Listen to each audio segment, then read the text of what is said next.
Welcome, and thank you so much for joining us tonight for recruiting diverse members to JCI Michigan. We're so happy to have you on October 14th. And we are going to get started just by introducing the panelists. And I am actually going to be the moderator this evening. My name is Linda Lanou, and I'm the Director for Diversity, Equity, and Inclusion for the JCI Michigan Board of Directors. And before I introduce our panelists, I'm just going to give a little bit of context about this topic this evening. So we know that recruiting members to social organizations has seen a decline across our country. And we also recognize that understanding diversity, equity, and inclusion, commonly referred to as DE&I, is something that is not very widely understood, and the value is not widely appreciated. So tonight's just going to be a conversation about the value and necessity of diversity, equity, and inclusion. This year, we've highlighted the importance of accessibility as it relates to things like neurodivergence, cognitive diversity, and a range of social aspects, including socioeconomic status, educational levels, the age or generation, gender, race, and sexuality of different members in our chapters. And we want to use tonight as a chance to highlight the benefits of diversity, whether that's resilience, innovation, offering multiple points of entry and connection for our members.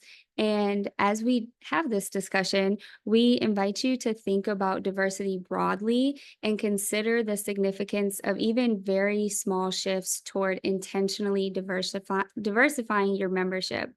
All too often, we think that just if we're welcoming, then we will have diverse membership.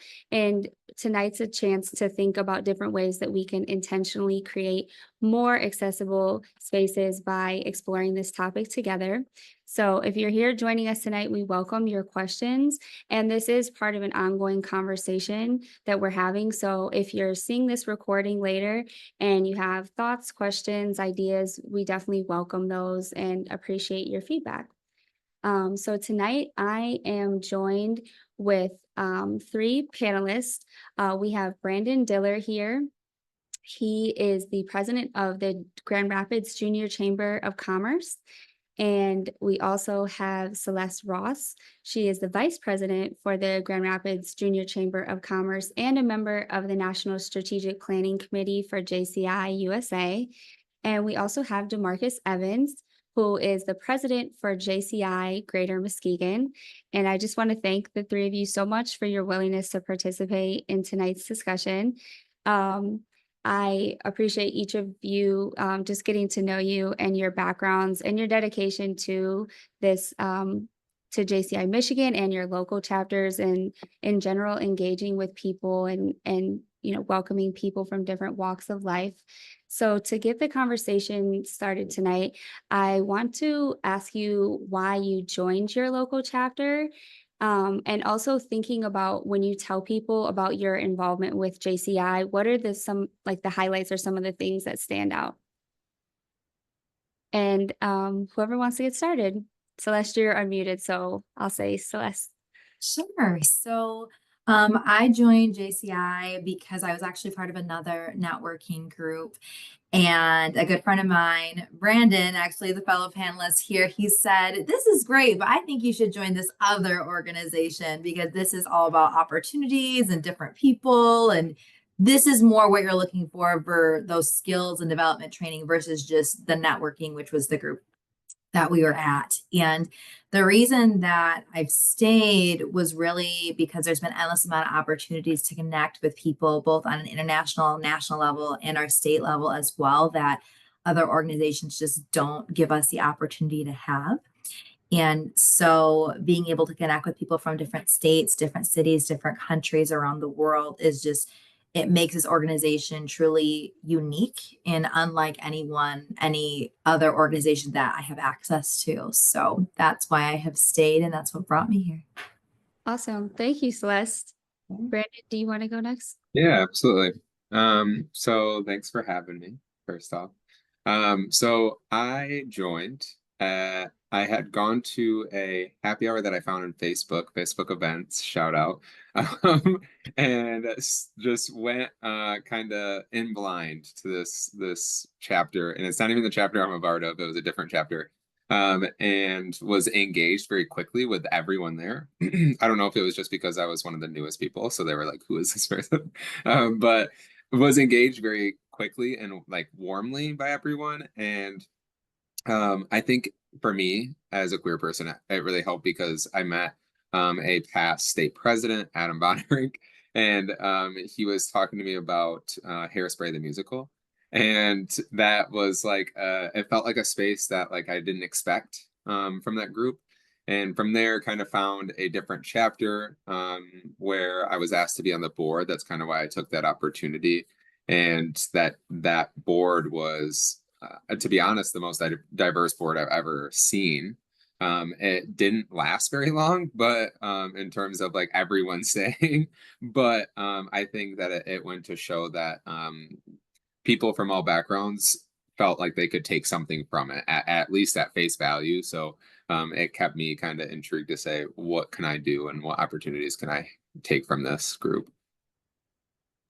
Thank you, Brandon. When you were mentioning the board that was diverse, was that in JCI or did you say that was in another group?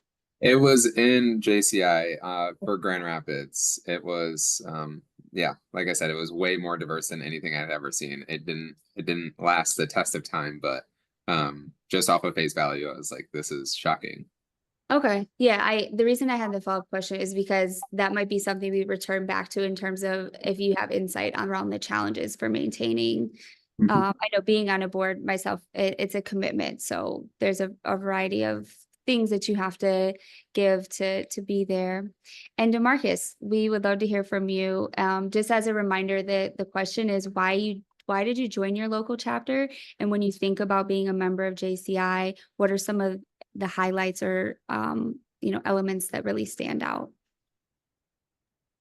So I originally joined because of work. I was just starting out my career, and my boss at the time said it would be a great place to, make connections and meet new people and be a good career booster. So of course I'm thinking, all right, I might be able to make some money, meet some clients or whatever. And the highlights for me was getting to know people beyond just that professional level and just realizing that the people who I now call close friends, they all come from their own walks of lives that have their own obstacles, and just realizing that everybody in that same room that I was in all felt the same thing I was feeling, and we all just helped support each other. And that's probably the biggest highlight that I like to share. I love that point. I have felt the same way with my experiences, especially across the state of Michigan. The wider engagement with JCI Michigan, I feel like there are a lot of areas of common ground and overlap. Once you start sharing, you can find those points of connection. So I'm glad that you had that experience. The next question that we're going to talk about is specific to recruitment because that's what we're here to talk about tonight is really recruiting members. And I know we don't all necessarily think about recruitment. That might not be our job. So this is just going to be a general discussion about thinking about recruitment. And so as I was looking into how to recruit diverse members to a social organization, there were different recommendations, such as building relationships with diversity focused organizations and inviting people personally to attend your events or attending other community based events and intentionally networking to make those new connections. So those could be like different groups that maybe you wouldn't normally go to that have folks there that you would want to recruit. And then also just being as accessible as possible during our events. So that was, one of the core driving points is thinking about people's different needs and like, if you have like all loud events and people are overwhelmed by noise, like can you offer a variety of things as an example? And then the last thing is really identifying and working toward eliminating biases within our chapters, which is a harder topic, a lot more challenging thing to do. And I'm curious if any of you have any experience with any of these methods and whether they've been effective, if any of those things stand out to you in terms of engaging with different people and being effective at recruitment. Any thoughts? DeMarcus and Celeste, I see you're both unmuted. DeMarcus, you want to go first? Sure, why not? So I know you mentioned, having a variety of events, and I feel like that's something that my chapter does really well. And one thing we tell a lot of our members and potential recruits is we may have a packed schedule, but that's because we try to include things that may be of interest or may be more accessible to other people.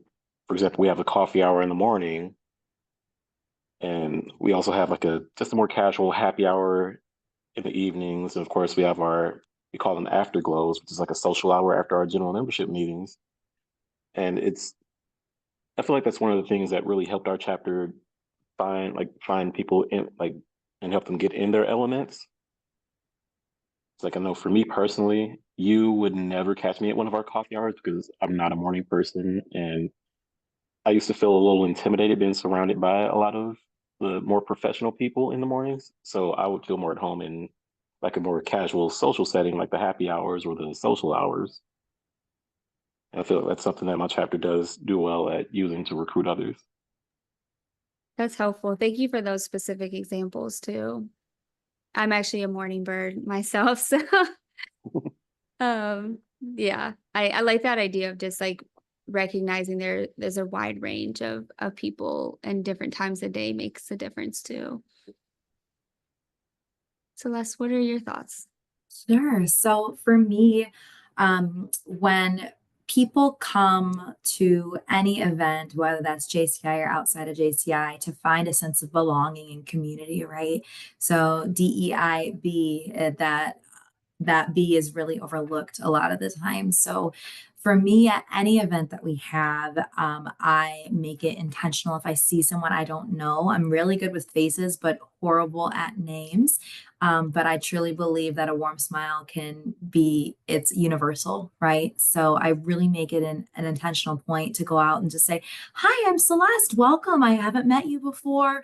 Or, sometimes I have met them before and I just forgot. So I said, okay, welcome back. I forgot, which is great. And I just take that responsibility and make it just warm and welcoming all the same, because when they feel welcome and supported, they're going to come back. And I have found that when I'm just able to be my most authentic self, which is warm, bubbly, and loud, right? And sometimes bossy, but in the best possible way possible. That's what people are looking for, right? Someone's looking for just a nice warm hand to welcome them in, no matter what they look like, no matter what they're wearing, just offering that safe space for them to be and get out of this meeting or event, whatever is needed for them.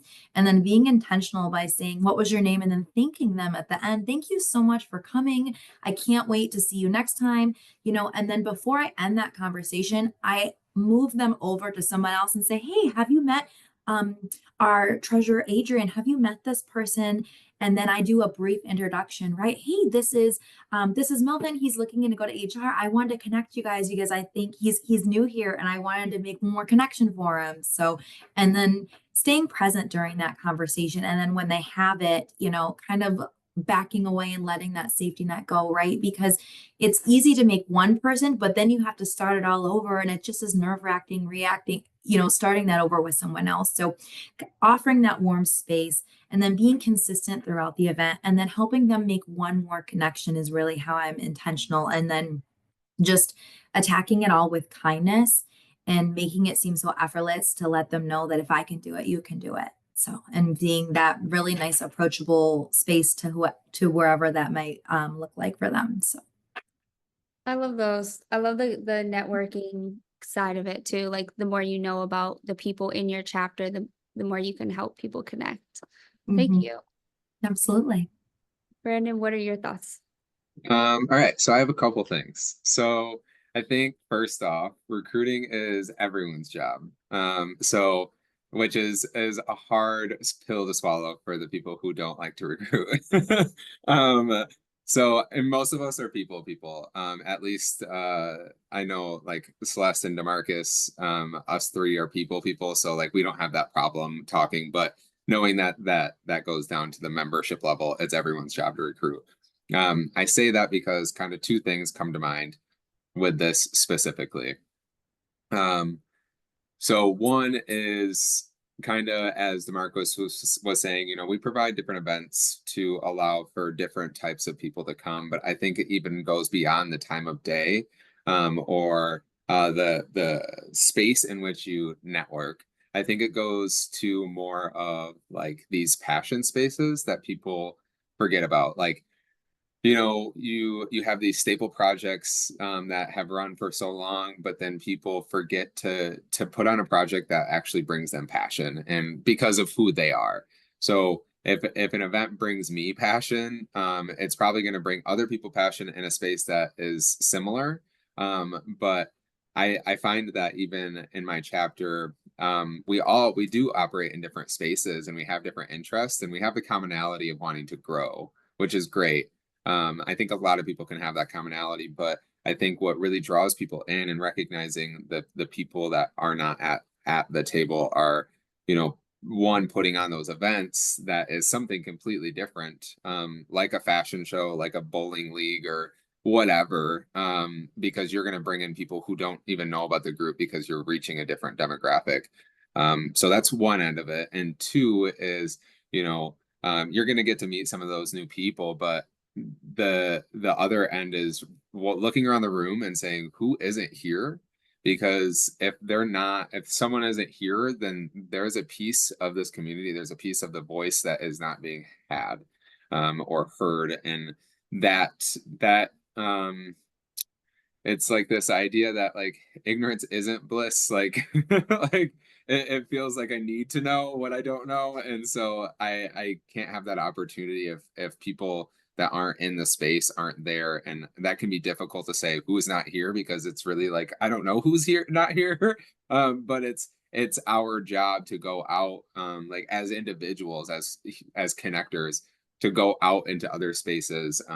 Like I know, for instance, one space I went to, when I was running a different nonprofit, was this like artist social space, and it was like in a center for community inclusion kind of thing, and like had artists and hip hop DJ, and it was a completely different space than I ever have been in. Like I loved it, but like I also was like, am I overdressed for this? Because it was like people were wearing like street clothes, more urban clothes, which made sense because it was come as you are, which is a whole nother thing. But yeah, I think that like going into those spaces and recognizing like there's no artist in my chapter. Why? Like there's no DJs in my chapter. Like that would be useful. But you know what I'm saying? Like so many things, recognizing who's not at the table, but also finding those people by just naturally following your passions. I really appreciate that, like, so many levels. And I think that that's the beauty, like, that was a big, like, a big important piece for me engaging with JCI is, like, knowing that there was the space and capacity and structure and people and support, like, all the things that you need to be able to do those passion projects and what you love. I also like that you emphasize the point of like it is challenging to recognize who isn't in the room. I think that particularly when it comes to like our chapters reflecting our communities, like you really do have to like be curious and go out and meet people where they're at like more broadly. I know I personally like love to read the newspaper because it's always just like, oh, what is like happening here? Like who reads the newspaper still, and like what are they telling us? And yeah, it's interesting to think about the different ways you can identify who really is in your community and what their needs are in terms of those passion projects, really being a force for good and you know, providing ways that people can learn more about JCI by really being evident in the community. I just wanted to say too, in terms of for the folks out there that are maybe not quite as extroverted, it sounds like all four of us are pretty extroverted. The ability to like just be like, I use this phrase of, can you help me remember your name? Like, just like, recognizing like, yeah, I forgot, but like it's okay. We're all human. That's helped me a lot with that one thing that I think a lot of us struggle with. So then we wanted to think more about like, so I think Brandon, you had a great segue to some of the more like creative recruitment strategies. So thinking outside the box, and basically like any other, like from all of your experience, something you've witnessed or been a part of, what are some of the more creative and really effective ways at recruiting and retaining members? If you can think of anything, I would love to hear if you have any stories. Yeah.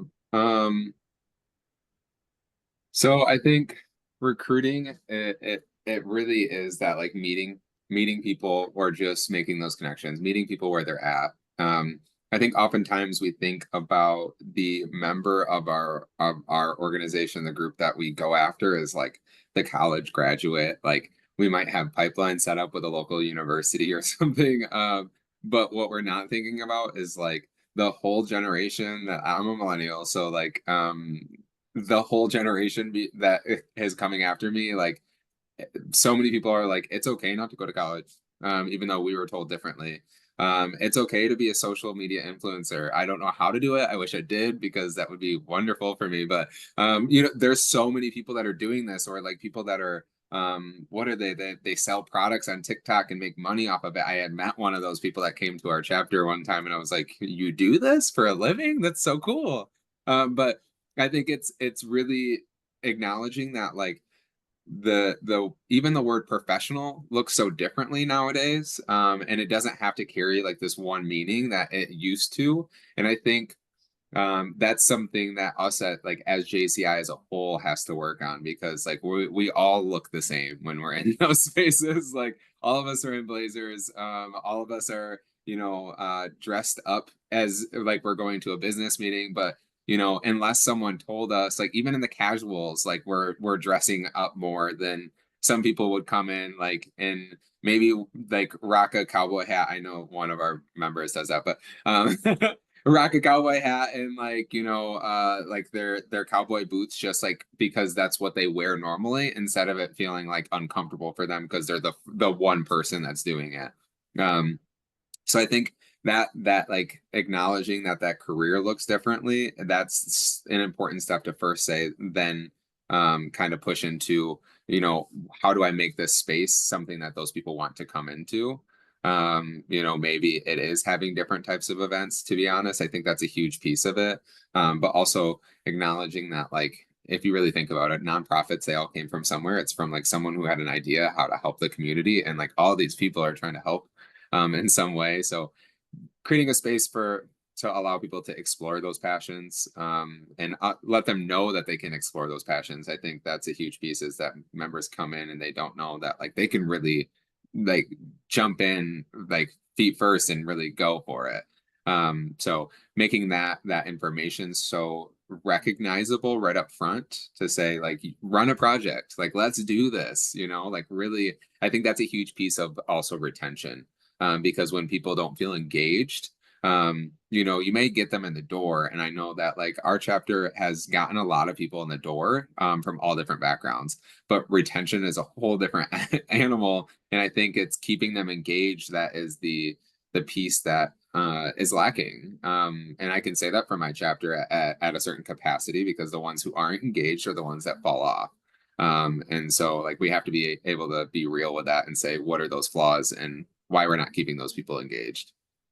I feel like now I'm seeing it right now, recruiting and retaining diverse members, like 2.0.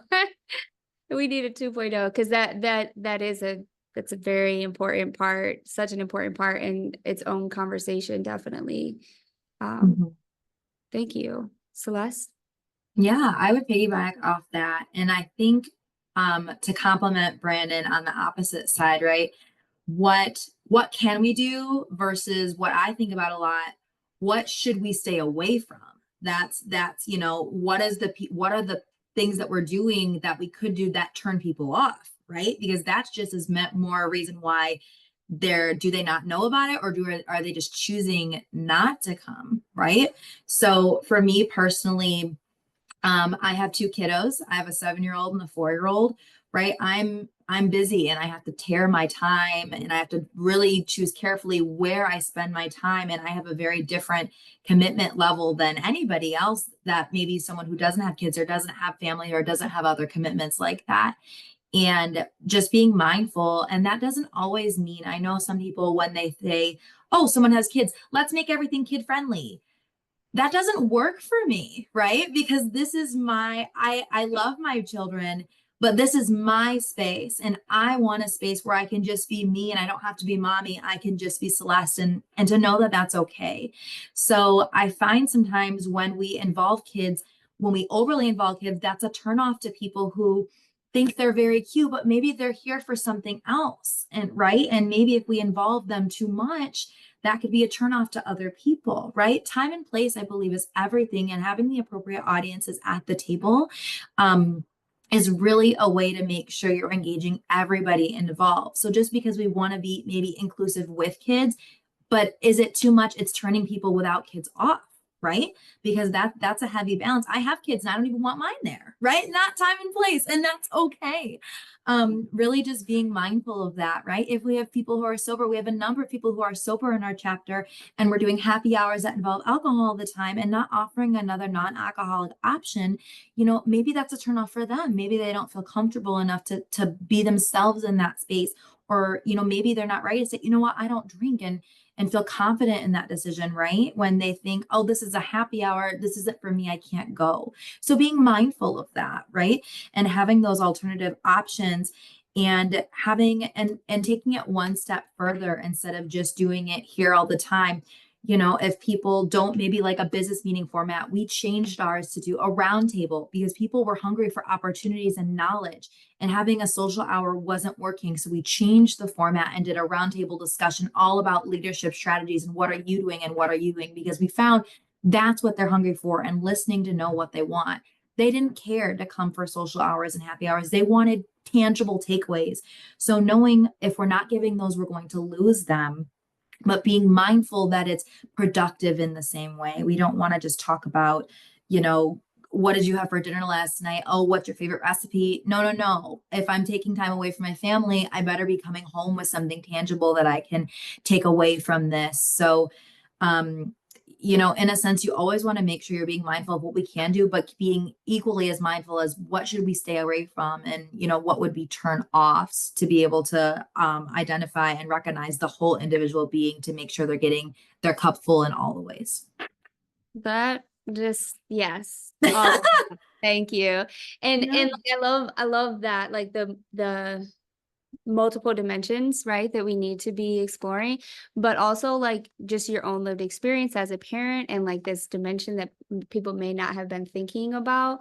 And like I feel like that goes back to like what DeMarcus was saying about having the importance of difference in terms of what we offer, so that it's not just leaning toward one way. I also really just want to emphasize what I heard you saying, which was that you were responding to what people were hungry for.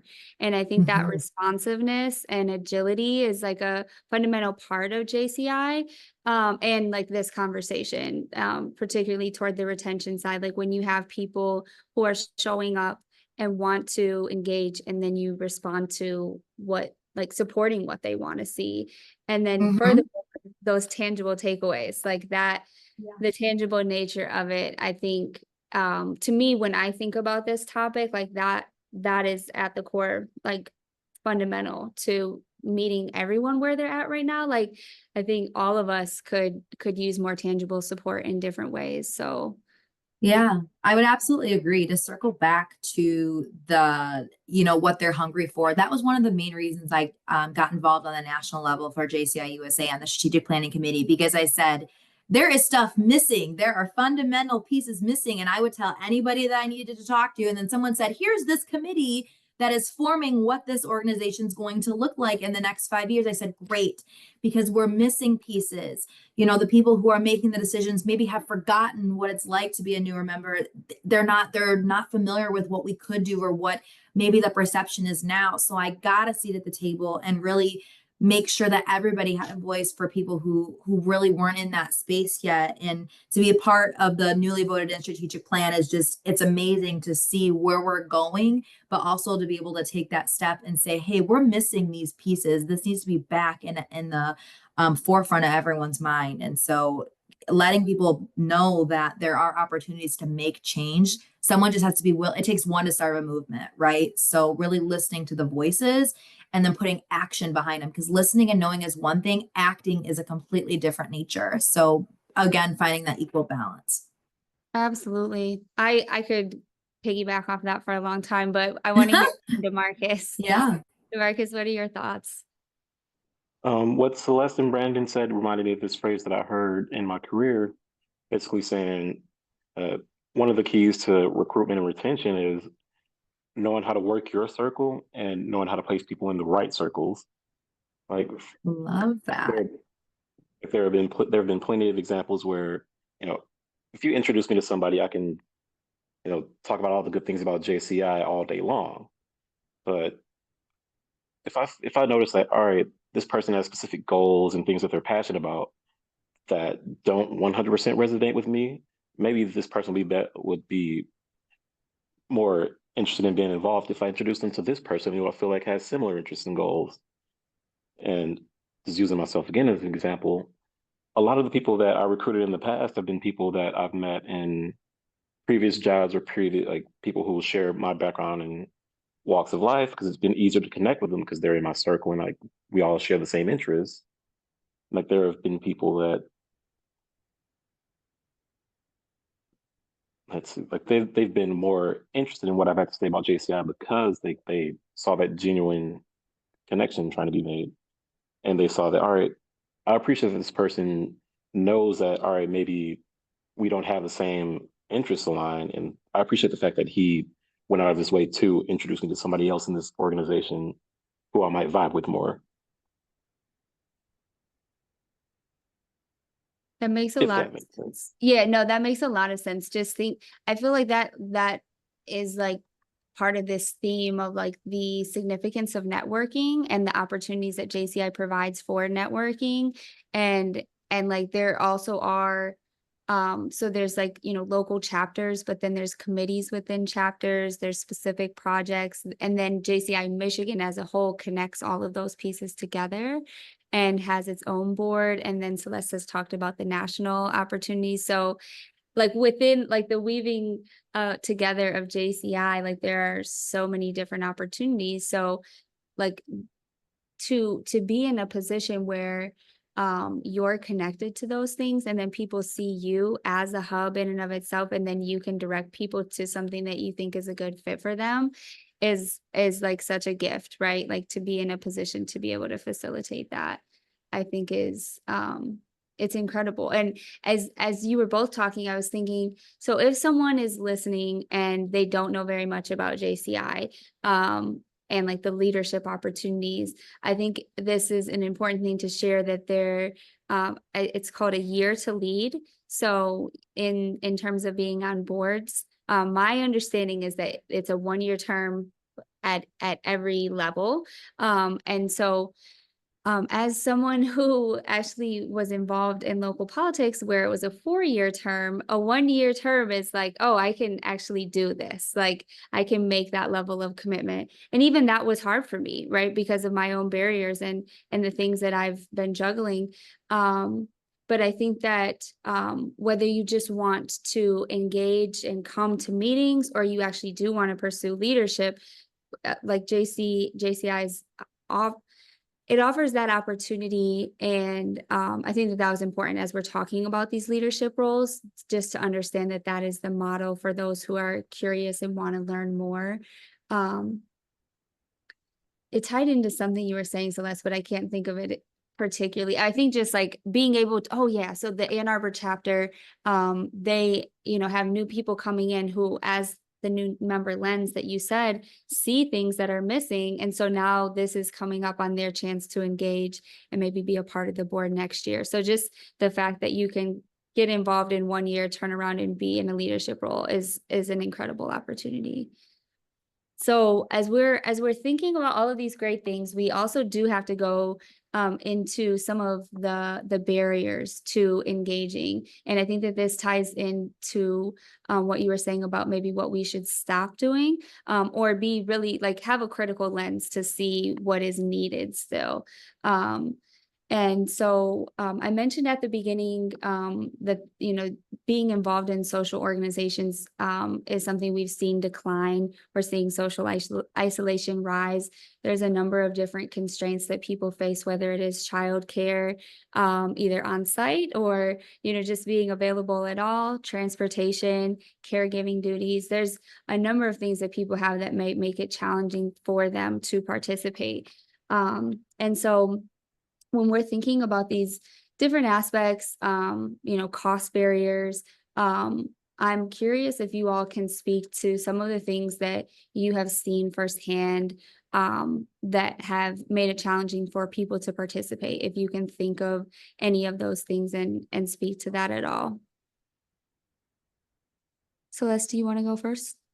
Sure. So, different barriers, I think, is something as simple as parking, right? So where we have, where our chapter has our meetings there, it's in a facility, which is right downtown, but you have to pay for parking all around. So we've really been mindful about, okay, should we have all of our events here and really just take in consideration that just because I am not going to walk 10 minutes in the cold and I'm going to park in the parking garage. Maybe you don't want to, maybe you have to walk 10 minutes and you're not going to, right? So maybe that's something where, I here, do you want to ride with me? I can bring you back to your car, something like that. I do that a lot. And some people are like, oh, it's a nice night. But the fact that you still asked or offered or are mindful of that, is something to resolve that piece, right?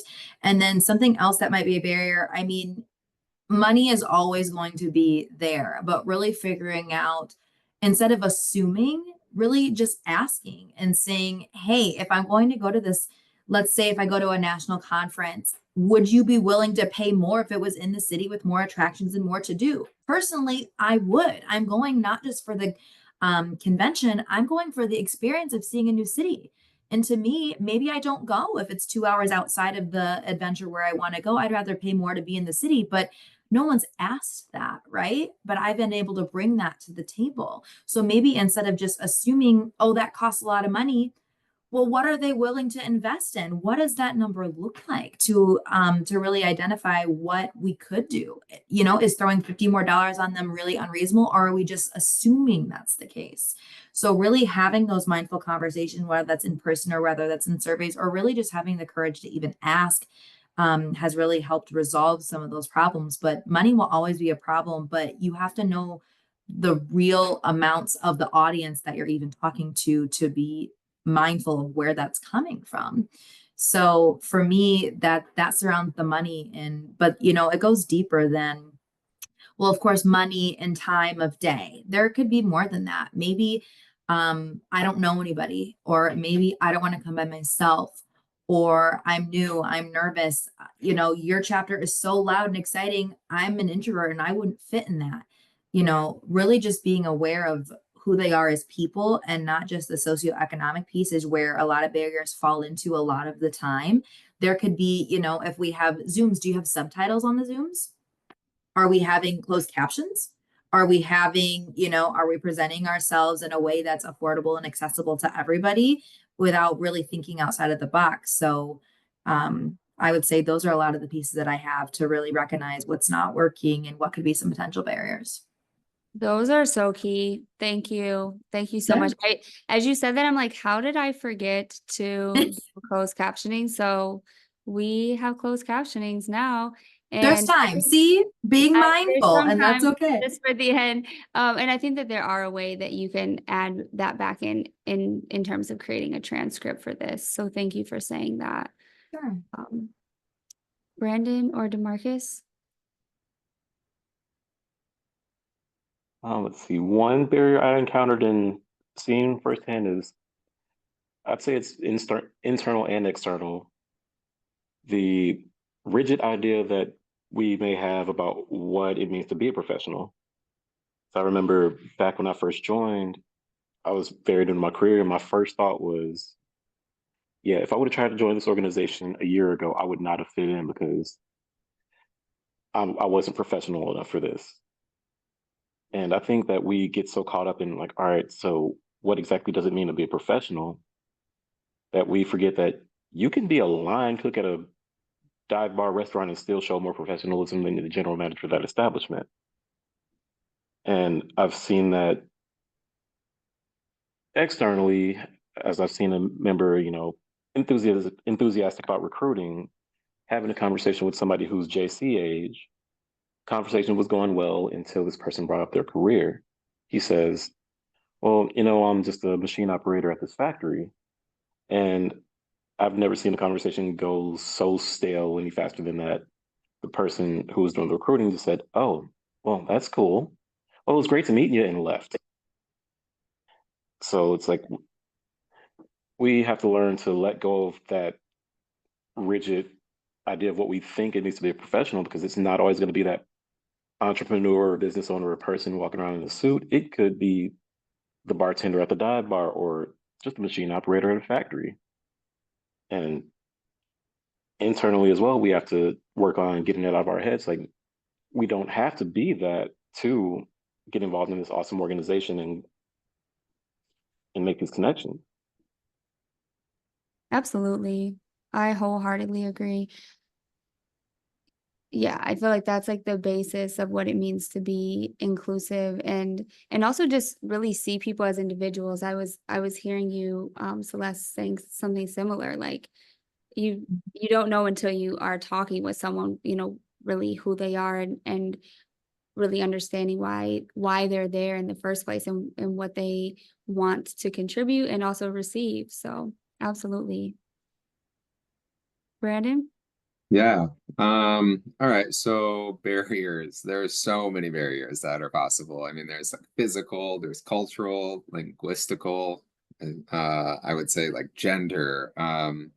It could be perceptual. Like there's so so many barriers that are possible. I think that some that I've experienced just based off of my own like work environment. I work in a factory where I manage a team of people who half of them are Spanish and half of them are Burmese, and I don't speak either of those languages. And that's a barrier for helping them succeed, to be honest. It's a barrier that like you don't always think about, like it's present, but especially when you're in your own society where like you are not the minority. Simple things where like I'm saying like, hey, like I'm gonna like send you home early, like they don't understand that always, and so they're still working, and then I'm like, hey, I thought it said I was sending you home, kind of thing. And it's something that you take for granted. And it could be that like maybe they understand some of the language. It's just there's those hurdles, those barriers of like truly understanding like the nuance of all the language. So like speaking fast and all that stuff. But that, I mean, that's an example, right? So like that could be very possible. I think, like I said, if you look around JCI when you're at those conventions, like it is very similar people. And it's not people from like these like, in terms of like cultural backgrounds. Like I know diversity is so many things. But like cultural backgrounds and or like racial backgrounds, like it's very one note. And I think that's because there's people who just haven't been in that space or in the JCI space that felt comfortable enough. Like people, a lot of times people like stay in the communities that they build because it's people that have like a vested interest in certain mentalities. And so like there has to be a way that we have to break into those spaces to or go into those spaces, meet them in those spaces to allow them to realize like we are okay to operate in their space, not just ours. I think of that in terms of like food for me, like, and I know that there's a handful in Michigan that like really feel this hard, but like as someone who is plant-based and has been for years and years and years and is also gluten intolerant, I go to conferences and most likely I'm eating a salad and fruit. And nothing is more of a turnoff. Angela Ricketts on, and she always does a wonderful job for Michigan, but nothing is more of a turnoff um, uh, than not being able to eat. Like I'm paying all this money so that I can't eat. This is ridiculous. Like what's the breakdown in cost now? And so then I'm nickel and diming this. But the same thing happened at work where like they've had 3 cookouts because they had this big cost savings and not a single like I've had to work all the cookouts as a plant leader, but I have not been able to eat a single thing. And like and voicing that it's like, oh well, we tried it once before, it's those small things that are those like pebble in a shoe that add up kind of thing. And then I think I think money has been thrown around, but I think really time is such a valuable resource. Like in this like society, we are competing for time for everything. Like our own time like is being divided among not one job but like 3 jobs sometimes, and maybe 2 nonprofit boards and maybe being a parent and a husband and whatever. Like it's time is so like critical for people. It's the most valuable resource, and so I think it is giving those tangible takeaways is so important. And maybe like we focus on saying like, okay, if time is so important and people need more money, right, like that's where they're trying to put their time. We look at like an idea I have is like, what if we have the ability to certify people with project management, because we're an organization that is project managers. What if we certify people to actually like be able to go out and do that, um and take that skill set into their career to create another job opportunity. So then we're giving them something tangible that they are like taking away from our organization, but also it's like perpetual, and it's giving them that access to money. So like that time is valuable. I don't know, I could go on about this forever, but there's a lot of barriers. Absolutely. Brandon, I wanted to piggyback on a couple of those pieces because you were talking and I was thinking about so many things. And there has been a number of times where you and I have been to events and then I just won't eat anything. And I've said, absolutely not. And, I have more than once marched over to the chef and said, hey, what do you have for them? Because this is not okay. But had I not done that, knowing that someone just is saying it's okay, but someone else knowing it's not okay, and being the leader or the friend or the advocate, really to have a voice for those who maybe don't want to ruffle the feathers, and I have no problem ruffling any feathers, as we know. So for good reasons, of course. But then circling back down to the race piece, right? The number of conferences that DeMarcus and I have gone to, and then we are literally the only people of color in the room of about 200 people sometimes. I mean, it's shocking. Maybe for me, I'm not intimidated and ooh la la la. Sorry about that. I am not intimidated by that, but other people absolutely would be, and that would be a big enough turnoff in saying, I don't know what century they're in, but this is not for me, right? And some people don't want to be part of the stage if they look around the room and don't like what they see. Being aware of that, because that is where the space I've been in the majority of my life. I have been one of the only people of color. I'm biracial with black and white on one hand.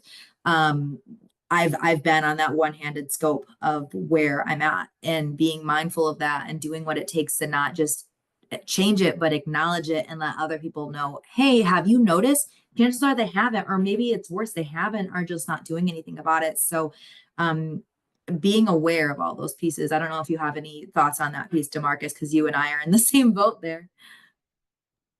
Yeah, and just to kind of piggyback off of that, it's kind of like that comes up a lot in Muskegon, not from the chapter. Like there's been plenty of discussions where we go, all right, how do we go about being more diverse in our membership?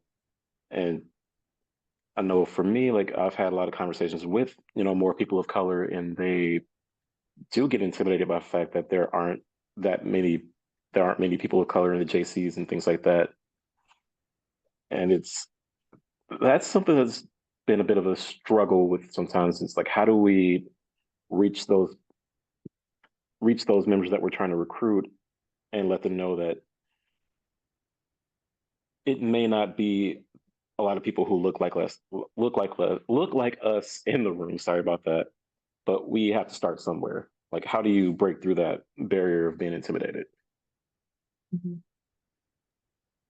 Yeah, I mean, there's definitely power in numbers, right? So like the fact that you two are here right now, willing to talk about this is significant in and of itself. And I appreciate the three of you for naming that and being able to have this be a part of the conversation and part of my hope for this and the work of DE and I in like Michigan as a chapter would be to continue to build on this conversation and think very critically about the state of what we're talking about because it has a wide range of entry points. And I think depending on the different focus areas for the chapters and their goals and previous projects and who's current members and who they would like to be members, there's lots of different ways that you can explore it while still being welcoming and inclusive and not making it out to be like a pointing fingers sort of thing, but rather just a calling in moment than calling out. I really like when people differentiate that because there's a need for both, but the more we call in and are welcoming, I think that really is the spirit that we want to continue to be as a whole. I appreciate that we've had some comments coming in. I'm curious if anyone here right now has any questions that they would like to ask as we are getting toward the end of our conversation.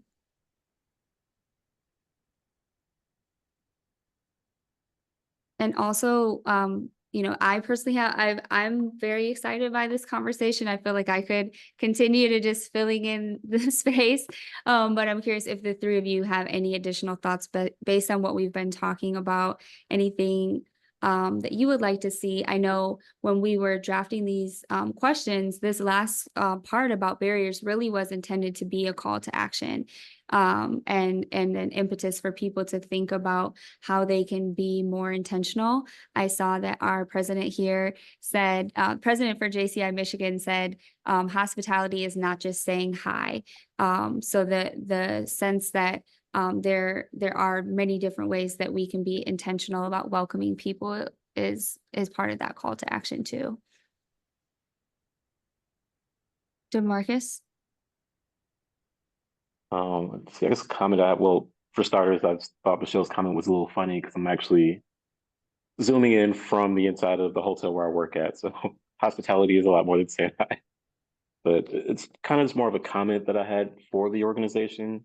I just want to see us keep doing exactly what we're doing because I know a lot of the mental barriers that I had coming into the organization were immediately broken down. Like once I start to meet, all of you from the different chapters and people that I like really vibe with and connect with. So I just want to see us keep doing what we're doing. Thank you.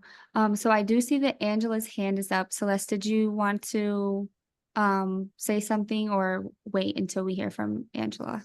Go for it, Angela. Love to hear it. Okay.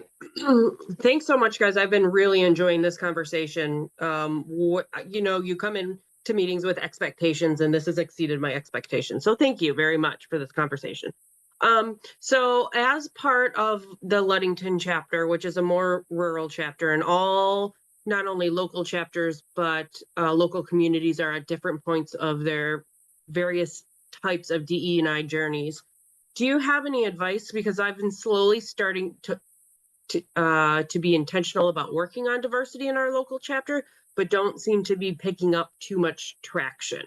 And so a lot of the people that we're recruiting look and sound a lot like me, which is not bad. I like me, but there's definitely so many other viewpoints out there that would benefit the JCs. Thank you, Angela. I would love to learn more about what you've tried so far and like if there has been any traction in the efforts that you've made.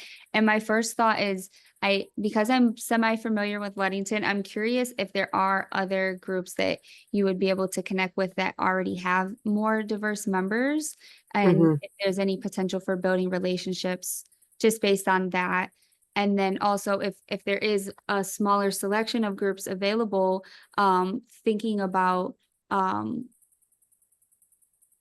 guess what I would be curious to learn more about is like, where can you meet people where they're at, that there are more diverse people.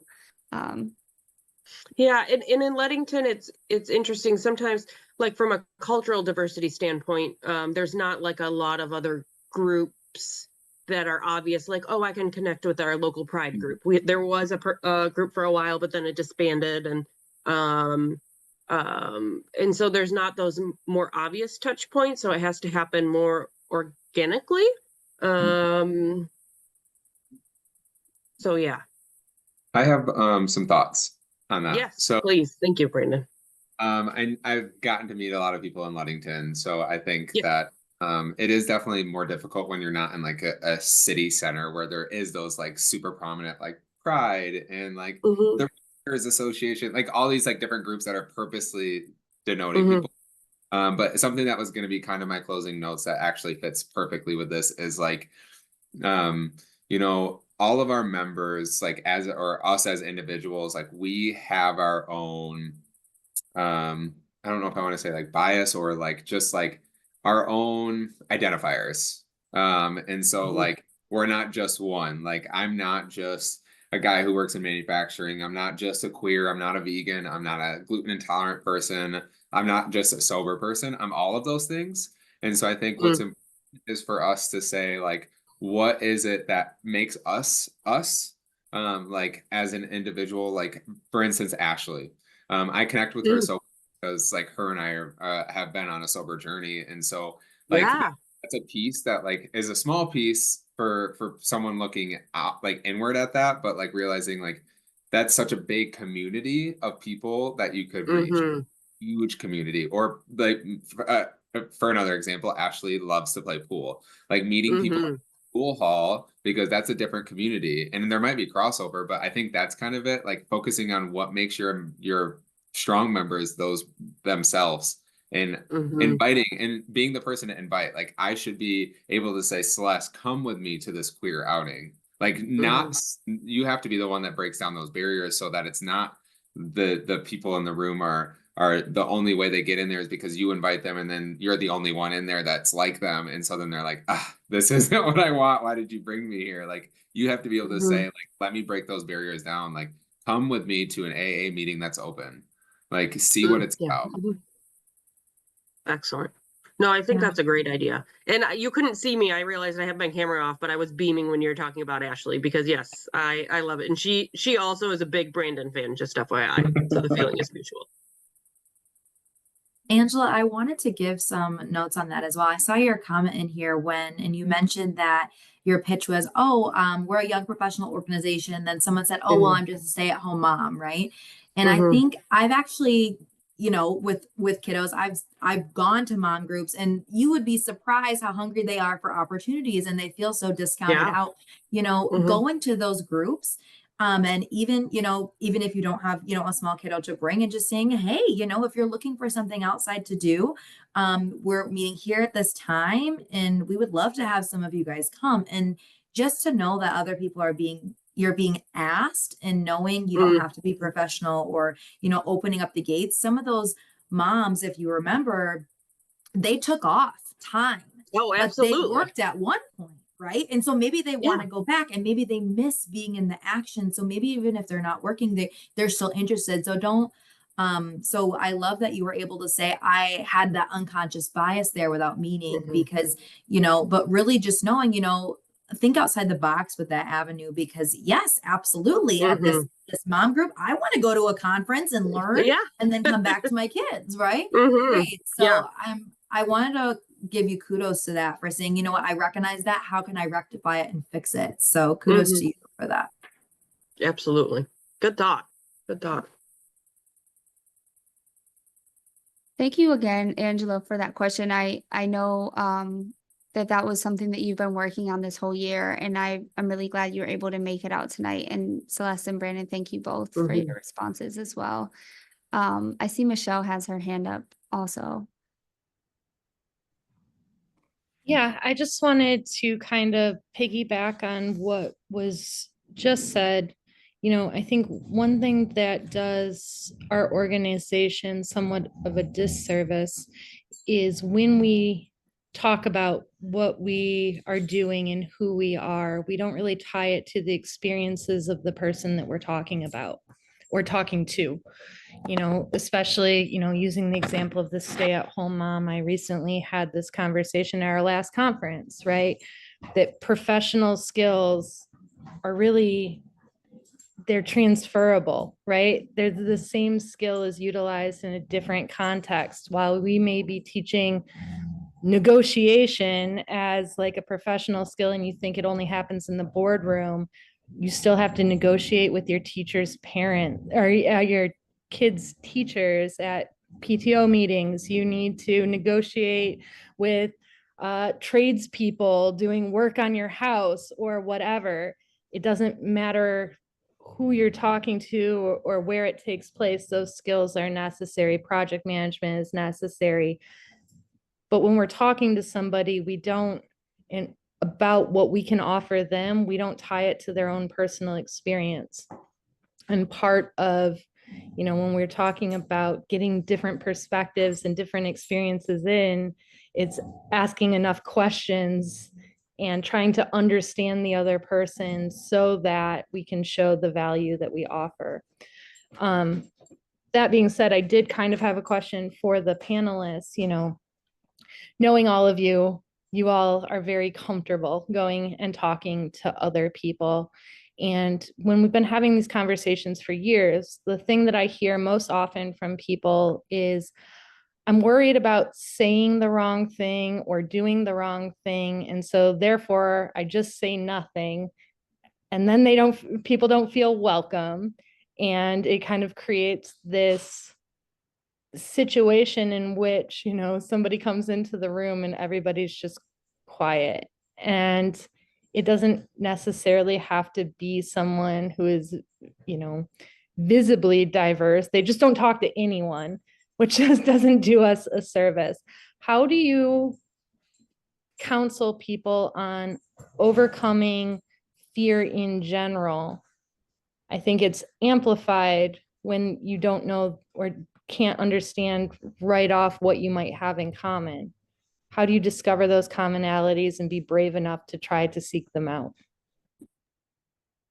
I have a good response to that. One of our members, he's very quiet, but he's brilliant, so brilliant. And when I can't read your mind, or if I can't, if I don't engage with you quickly, I get very intrigued in that. So if I have someone who doesn't talk a lot or just says those yes by days, yes, no, and I'm like, tell me more. And I ask a lot more questions, but then I also involve them in the conversation, opening an open-ended question in a group and saying, Melvin, what are your thoughts? And then calling on them and creating that safe space to know that we all want to hear what you want to say, and I'm going to give you the floor.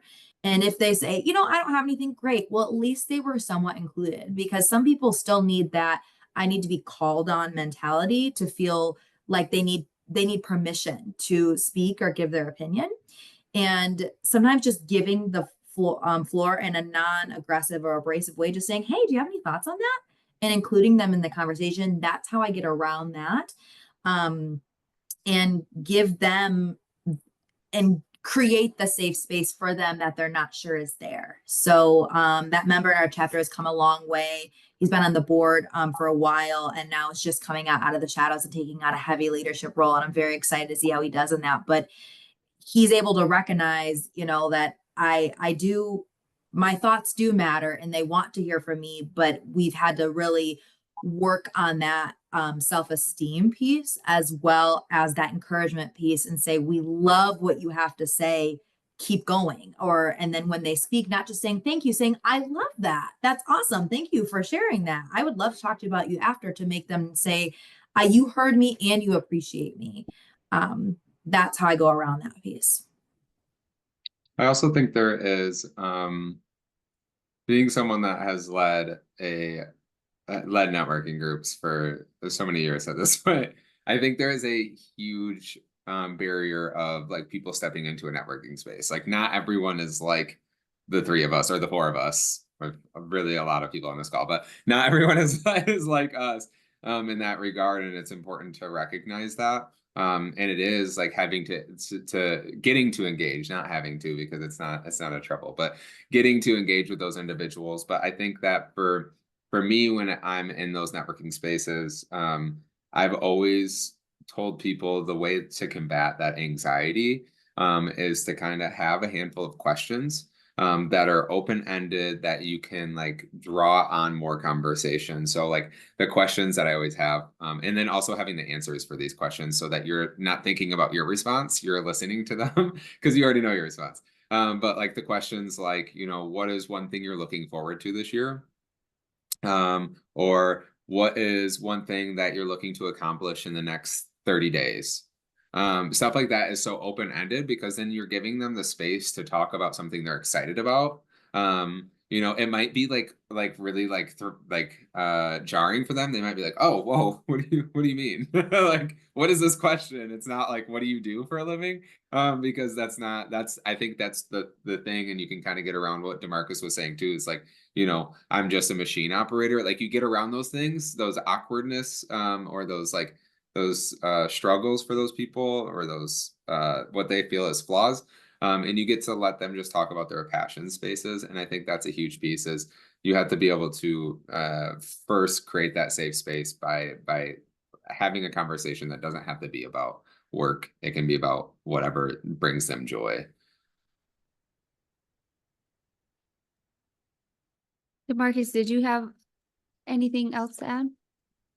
Oh yeah, one thing I was thinking about is starting small, taking a baby step. Like I've been the person who would sit in the very back corner of the room, not say anything at all, just because I didn't want to, I didn't want to sound stupid in front of all these, you know, badass people. And now when I'm on the other end and I'm seeing that, I feel like that's the perfect time to go like, hey, like once you see him at the end of the meeting, say, hey, let's, grab a coffee, drink, or whatever, etc. Like just taking that person out of that intimidating large space and more of a one-on-one setting might help them feel safe enough to open up a little bit and say like, hey, I had these things I kind of wanted to say, but I was a little afraid to say it in front of a large group. And I feel like that opens the door to inviting them to participate in smaller groups and gradually building it up to the point where they go from being that quiet person who's a little afraid to get involved to being one of the loudest and more outspoken and ready to go people in your organization. I really appreciate that. I've been learning about micro moments and like how you create larger shifts in that way. And I think that's really important. Celeste, did you have something else to share too? Nope. I Okay. just itched my nose. Sorry. No, you're unmuted. So I just wanted to check. And Oh. I did want to say that Nikki Shaw in the chat mentioned how we can maximize our chapter's reach through partnerships. They partnered with their city on an event and received lots of social media hits and members from the post, and then also doing things with chambers and other larger groups. So thank you for that, Nikki. Definitely wanted to highlight that.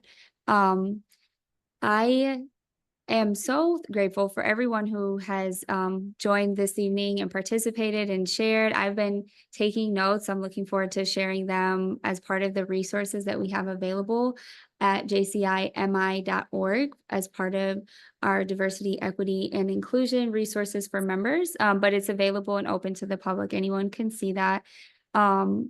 For everyone that's here tonight and listening at any point in time, we definitely appreciate your feedback and insights and want to continue this conversation.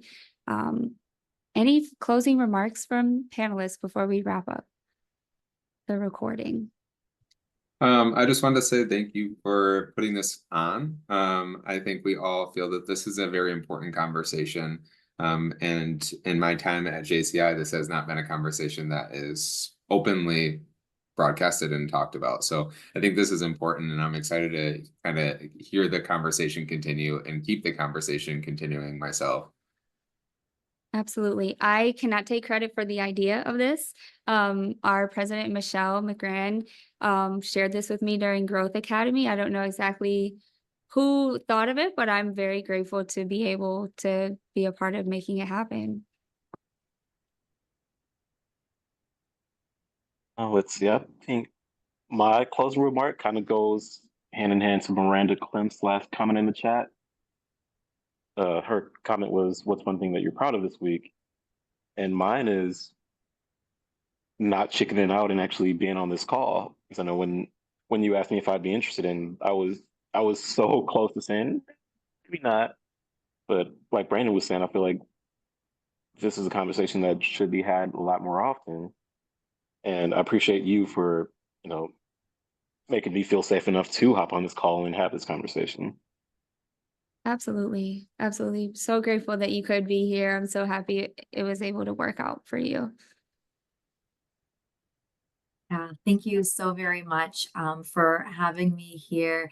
One closing thing that I have is always um, not only take what you learn in JCI, but transfer it out, right? I've learned so much here about JCI and my unconscious bias that I have, with the food allergy piece. I brought that into my work. I'm a human resources director. So the first thing I did before I did a luncheon was I did an allergy and interest survey. And they said, we've never seen that before. Where did you learn that? And I said, oh, I'm part of this organization, and that taught me about and this piece of inclusivity. So I would challenge you all to really think about what is one thing that you've either learned here tonight on this call or that in JCI that really triggers that unconscious bias awareness that you might have to bring that barrier down, and not just do it in JCI, but through your everyday habits. Once you make something a routine, it's really hard to stray away from that once again. So I would challenge you to think about those things. And in closing, you're capable of anything, and just being aware of it is the first step to progress. So Yes, yes, yes. Thank you so much. I think Jessica's recording, if you could stop the recording, I did want to offer the chance if anyone did want to have any further discussion outside of the recording,